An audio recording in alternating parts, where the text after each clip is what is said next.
नमस्कार, मैं हूं आर्यन सिंह। आप देख रहे हैं न्यूज डंका। न्यूज डंका में आपका स्वागत है। दोस्तों, आज हम बात करेंगे राष्ट्रपति चुनाव की 3 ऐतिहासिक घटनाएं। जी हां, तो आइए जानते हैं। राष्ट्रपति चुनाव में अब तक सबसे ज़्यादा वोट हासिल करने का रिकॉर्ड के.आर. नारायण का है।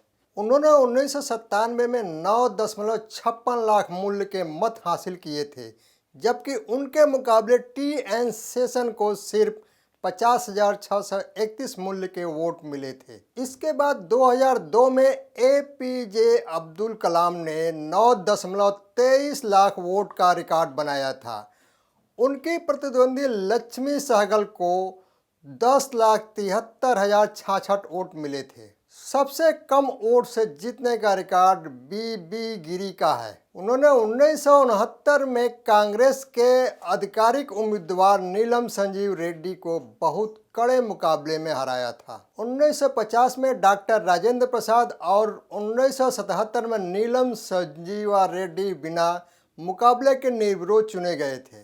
द्रौपदी मुर्मू देश की 15वीं और पहली महिला आदिवासी राष्ट्रपति चुन ली गई हैं। राष्ट्रपति चुनाव में कुल 4,754 मत पड़े, जिसमें से 4,701 वैध और 53 अमान्य घोषित हुए। राष्ट्रपति चुने जाने वाले उम्मीदवार के लिए 5,58,491 मत प्राप्त करना जरूरी था।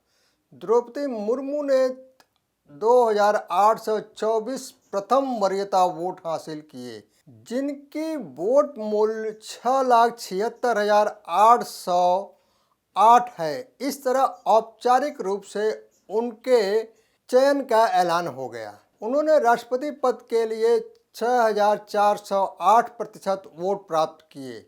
मौजूदा राष्ट्रपति रामनाथ कोविंद का कार्यकाल 24 जुलाई को खत्म हो रहा है। इसके बाद अगले दिन 25 जुलाई को द्रौपदी मुर्मू राष्ट्रपति पद की शपथ ग्रहण करेंगी। राष्ट्रपति चुनाव की ऐतिहासिक घटनाओं में पहली घटना है जब जवाहरलाल नेहरू सी राजगोपालाचारी को देश का पहला राष्ट्रपति बनवाना चाहते थे, लेकिन वह ऐसा नहीं कर पाए क्योंकि कांग्रेस ने डॉक्टर राजेंद्र प्रसाद को पहला राष्ट्रपति बनाना तय किया। डॉक्टर राजेंद्र प्रसाद को उनके हिंदुत्ववादी विचारों के कारण जवाहरलाल नेहरू पसंद नहीं करते थे। बाद में हुआ भी वही जिसका नेहरू को डर था। डॉक्टर राजेंद्र प्रसाद ने 1950 में नेहरू की सलाह के खिलाफ जाकर सोमनाथ मंदिर का उद्घाटन किया। नेहरू के पास उस समय सूचना प्रसारण मंत्रालय भी था। उन्होंने ऑल इंडिया रेडियो और PIB से डॉक्टर राजेंद्र प्रसाद का सोमनाथ मंदिर के उद्घाटन के समय का दिया गया भाषण प्रकाशित करवाने पर रोक लगा दी थी। डॉक्टर राजेंद्र प्रसाद और नेहरू के बीच दूसरा विवाद हिंदू कोड बिल के समय हुआ, जब डॉक्टर राजेंद्र प्रसाद चाहते थे कि इस विधेयक पर जनता में व्यापक चर्चा हो। डॉक्टर राजेंद्र प्रसाद से नेहरू का तीसरा विवाद तब हुआ जब डॉक्टर राजेंद्र प्रसाद ने 1952 में काशी प्रवास के दौरान कुछ विद्वान पंडितों के प्रति सम्मान प्रकट करने के लिए उनके पांव धोए थे। 1957 में नेहरू तब के उपराष्ट्रपति डॉक्टर राधा कृष्ण को राष्ट्रपति बनवाना चाहते थे, लेकिन कांग्रेस में फिर डॉक्टर राजेंद्र प्रसाद को दोबारा राष्ट्रपति बनवाने की सहमति थी। जवाहरलाल नेहरू ने दक्षिण के 4 मुख्यमंत्रियों को बुलाकर कहा कि मुख्यमंत्री नॉर्थ इंडिया से है, इसलिए वे दक्षिण से राष्ट्रपति बनवाने की मांग करें। लेकिन चारों मुख्यमंत्री भी उनके जाल में नहीं फंसे, इसीलिए डॉक्टर राजेंद्र प्रसाद दोबारा फिर राष्ट्रपति बन गए। राष्ट्रपति चुनाव में उन्हें 93.3% वोट मिले। अपने समय के मशहूर पत्रकार दुर्गा दास ने अपनी किताब India from Curzon to Nehru and after में लिखा है कि जब उन्होंने गोविंद बल्लभ पंत से यह जानने का प्रयास किया कि नेहरू इस हद तक डॉक्टर राजेंद्र प्रसाद के खिलाफ क्यों हैं, तो पंत ने उन्हें बताया कि उनके दिमाग में किसी ने बिठा दिया है कि डॉक्टर राजेंद्र प्रसाद जनसंघ और RSS से मिलकर उनका तख्ता पलट देंगे। नेहरू की राजेंद्र प्रसाद से नफरत कभी गई नहीं और डॉक्टर प्रसाद ने रिटायरमेंट के बाद अपना बाकी का जीवन पटना के सदाकत आश्रम में तकलीफ़ों में व्यतीत किया। वहीं उनका देहांत हो गया। जवाहरलाल नेहरू उनके दाह संस्कार में शामिल नहीं हुए।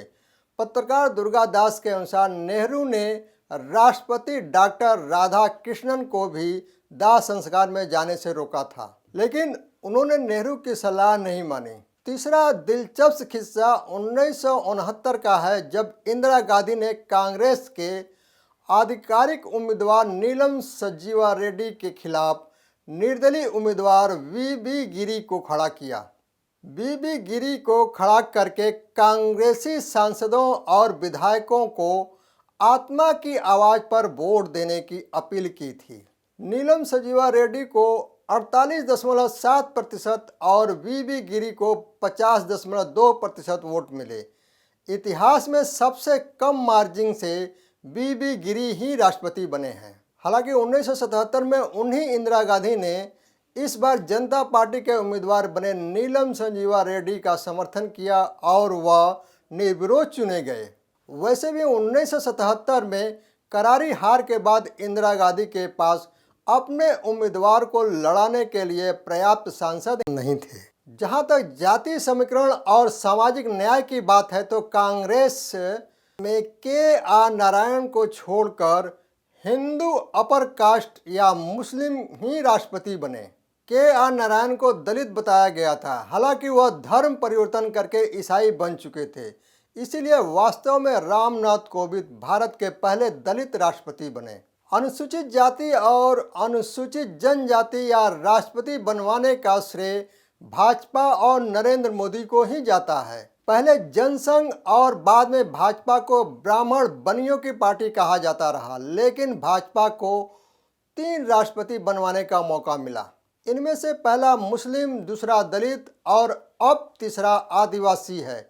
जाहिर है राष्ट्रपति चयन को लेकर जो काम नेहरू और कांग्रेस कभी नहीं कर पाए, वह काम भाजपा और नरेंद्र मोदी ने कर दिखाया है। तो दोस्तों, यह वीडियो कैसा लगा? लाइक, शेयर, कमेंट और हमारे YouTube चैनल को सब्सक्राइब करें। धन्यवाद।